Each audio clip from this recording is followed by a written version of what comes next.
русаленька юна, засмучена з горя, малят споглядала на березі моря. Діти надвечір з моря пішли, та щось на піску залишили вони.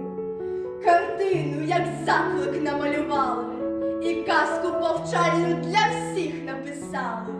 Заради збереження Чорного моря, яке не здола техногенного горя.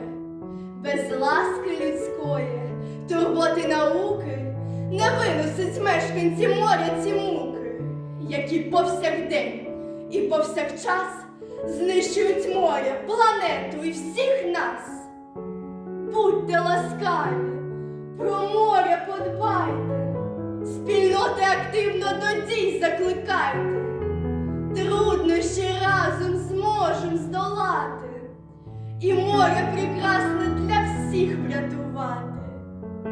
Тож слухайте казку, працюйте щоднину, аби зберегти для всіх чорну перлину. Ця морська казка розпочалась в глибинах Чорного моря у царстві могутнього та величного Нептуна. Під час його володарювання кількість чорноморських мешканців була різноманітною та чисельною. На теренах Нептунового царства зустрічалися дивні яскраві створіння, прудкі й повільні, пласкі й об'ємні, привабливі і не дуже. Але об'єднували їх одне – любов до рідної, чорноморської домівки, повага до свого суворого, але справедливого правителя. Вирішив Нептун одружитись і взяв собі за дружину мудру та прекрасну Нереїду. І в цьому шлюбі народилася гарна донечка, яку нарекли Русалонькою. Виросла Русалонька і закохалась у людину. Душі не чаяла дівчина у людині, зачаровано спостерігаючи за гарними спорудами, що збудувала людина на березі Чорного моря. Дивувалась величі могутніх заводів, які працювали під керівництвом людини. І зовсім не помічала всіх згубних наслідків для Чорного моря, які залишала по собі людина. А морські мешканці, потерпаючи від забруднення, благали про допомогу свою Русалоньку. Але засліплена своїм коханням до людини, не чула їх Русалонька. І, побачивши страждання своїх мешканців, розлютився Нептун, незадоволений вибором своєї доньки. Вдарив він своїм тризубом та вивільнив з морської пучини газ отруйний – сірководень.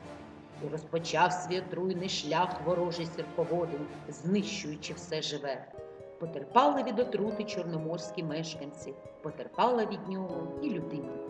Зрозумів Нептун, що накоїв, і звернувся до мудрої Нереїди, яка порадила йому об'єднатись та подружитись з людиною, бо краще спільними зусиллями шукати вихід.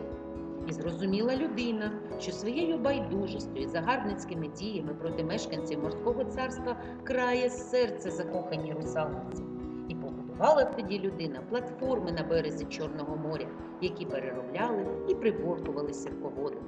І став слугувати сірководень людині, і воду питну надавати, і екологічно безпечне паливо для будівель надавати. І зраділи чорноморські мешканці такій дружбі, бо з тих пір Чорне море стало гарнішим і привабливішим. Тут наша казка завершається, та реальність починається. Зроби цю казку реальністю, врятуй Чорне море!